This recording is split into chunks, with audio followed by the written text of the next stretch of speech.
तो जैसा कि आप सबको पता है कि येला लूडो में एक्टिविटी आई हुई है लकी शॉपिंग वाली, तो जिसमें ये डाइस ओपन हो रहा है। तो इस डाइस को हमने ओपन कर लिया है। इसका साउंड इफ़ेक्ट हम आपको सुनाते हैं कि किस तरीके का इसका साउंड इफ़ेक्ट है। छोटी सी गेम प्ले करते हैं।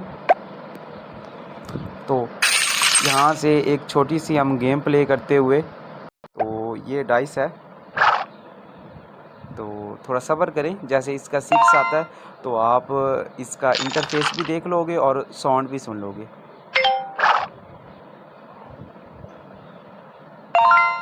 तो आइसक्रीम वाला डाइस है। डाइस की शेप तो काफ़ी अच्छी है।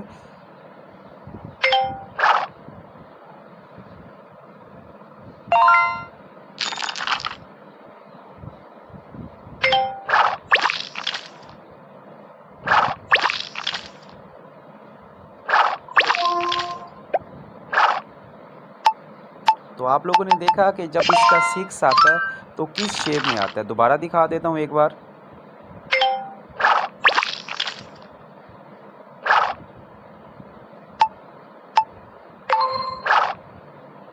तो ये इसकी डाइस की साउंड इफ़ेक्ट है। और बाकी आपने इसका प्ले इफ़ेक्ट भी देख लिया। बाकी हंसते रहें, मुस्कुराते रहें। फिर मिलते हैं नई वीडियो नई इन्फॉर्मेशन के साथ।